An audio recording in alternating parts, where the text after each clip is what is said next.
Nepal border के नज़दीक पिथौरागढ़ का सीमांत क्षेत्र, और स्कूल जाने के लिए भी कई किलोमीटर पैदल जाना पड़ता था।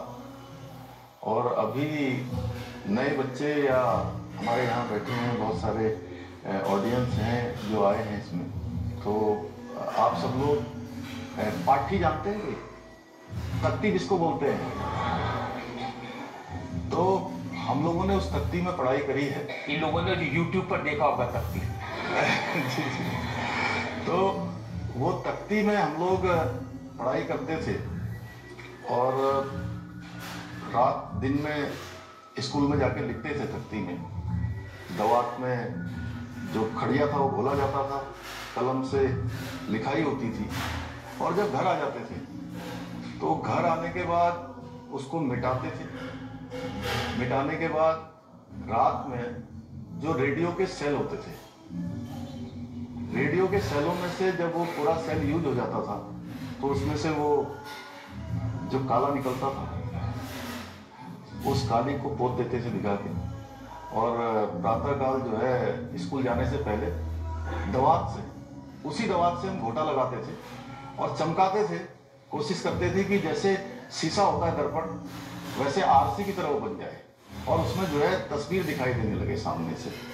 फिर उसका लिखने का मजा होता था। और इसके अलावा बैठने के लिए जो स्कूल थे उन स्कूलों में कोई फर्श नहीं होता था, खड़ंजा भी नहीं होता था, केवल मिट्टी में बैठना होता था और नीचे से ठंड भी लगती थी। तो घर से जो टाट होती थी, बोरी होती थी, खाद आती थी जिसमें, या कोई अन्य सामान आता था, उसको भी हम अपने बस्ते में लेकर जाते थे साथ में, उसको बिछाते थे, फिर उसको वापस आते थे। तो इन हालातों में हम लोगों ने अपने, उस समय नए कपड़ों का भी शौक होता होगा, उस समय खाने पीने का भी शौक होता होगा। नए कपड़े तो हम लोगों को 1 साल में 2 साल में कभी तब बनते थे जब परिवार में कोई विवाह इत्यादि का कार्यक्रम होता था, या कभी हमारे यहाँ जो पहाड़ में मेले होते थे उनमें होता था। और जो दूसरी बात आपने पूछी खाने की, उसमें आजकल के बच्चे तो कहते हैं कि हम पूड़ी नहीं खाएंगे, हम हलवा नहीं खाएंगे, यही होता है ना।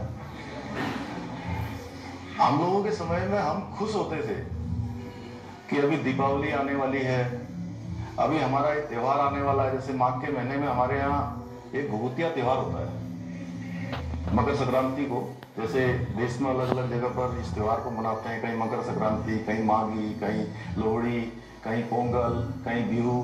तो हमारे यहाँ पर एक भभूतिया त्यौहार होता है, मकर संक्रांति का, उत्तरायणी का त्यौहार। तो हम बहुत दिनों से इंतजार करते रहते थे कि कब आएगा, कब हमको पूड़ी खाने को मिलेंगी, कब मांस के पकोड़े होते हैं वो बन के मिलेंगे, कब हमको हलवा मिलेगा, इंतजार करते थे। और साल में एक आध बार ऐसा अवसर आता था। आप पहले MBBS करना चाहते थे, फिर आपने मैनेजमेंट किया, फिर आपने लॉ किया, फिर आपने एक और डिप्लोमा किया, तो कंफ्यूजन था कि क्या बनना है? तो सच है बिल्कुल कि मैं मेडिकल में जाना चाहता था, MBBS करना चाहता था। हम 4 लोग लखनऊ पहुंचे, तो हम किसी को जानते नहीं थे लखनऊ में। छात्रावास तो बाद में गए, उससे पहले हम 4 लोगों में से हम लोगों ने करा, रेलवे स्टेशन चारबाग में उतरे, और चारबाग में उतरने के बाद हमने सामान रख दिया अपना। सामान रखने के बाद 2 लोग सामान देखते थे, यहाँ रहते थे, और 2 लोग हम रूम देखने जाते थे।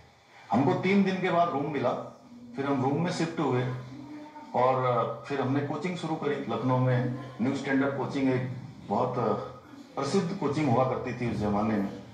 उस कोचिंग की पढ़ाई करी, और पढ़ाई करते करते विश्वविद्यालय में एडमिशन भी ले लिया लखनऊ विश्वविद्यालय में, और फिर वो BA की पढ़ाई भी शुरू कर दी साथ साथ। तो MBBS में कुछ नंबरों से रह गए, यहाँ ग्रेजुएशन हो गया, तो ग्रेजुएशन के बाद पोस्ट ग्रेजुएशन हो गया, और पोस्ट ग्रेजुएशन के बाद फिर लॉ कर लिया।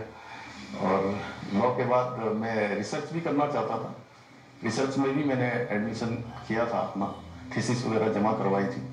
लेकिन उसके बाद उत्तराखंड बन गया, और मैं छात्र राजनीति में पहले से था, विद्यार्थी परिषद का कार्यकर्ता था, संघ का स्वयंसेवक था। मैंने ITC OTC जो भी हमारे प्रशिक्षण वर्ग होते हैं वो सारे जो प्रारंभिक काल में करते हैं, मैं देख रहा था कि बैकडोर से आया है, ऐसा आपकी अदालत में मेरे ऊपर इल्जाम है।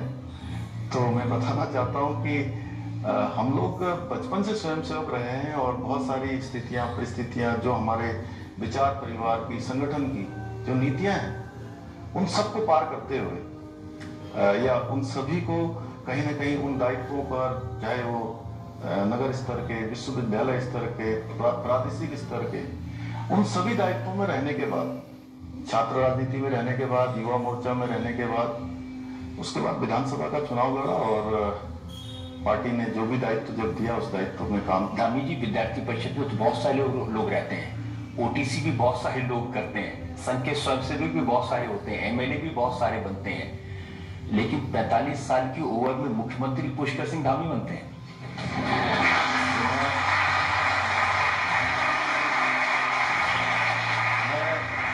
मैं सच बताऊं तो मैंने कभी नहीं सोचा था, और ये हमारी पार्टी है जो अपने आप में एक विशिष्ट पार्टी है जिसमें किसी को पता नहीं होता है कि उसको कब क्या बना दिया जाएगा। आपको पता ही नहीं था कि आप मुख्यमंत्री बने? नहीं, बिल्कुल नहीं था। और मैं देखिए 2012 में विधानसभा का चुनाव हुआ, तब सरकार कांग्रेस की बन गई वहां पर, तो उसमें तो कोई चांस नहीं था।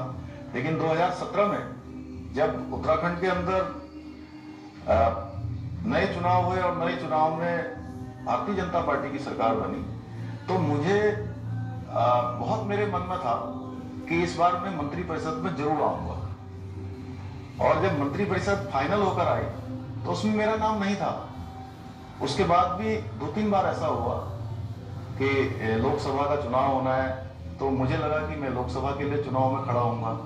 फिर मुझे दोबारा हमारे यहाँ मंत्रिमंडल बना, सरकार में कुछ चेंज हुआ, तो मुझे अब लगा कि इस बार तो जरूर मेरा नंबर आएगा। उस बार पार्टी में फिर पार्टी प्रेसिडेंट का नया बनना था, तो उसमें भी मुझे लगा कि अब की बार जरूर मेरा नंबर आएगा, लेकिन हर बार मेरा नंबर नहीं आया था। और इस बार तो जब मैं बना, जब मेरे को ये जिम्मेदारी दी गई, तो मुझे बिल्कुल पता नहीं था कि मेरा नाम कहीं आने वाला है। मुझे अंतिम समय तक भी 4 जुलाई को मैंने शपथ ली है।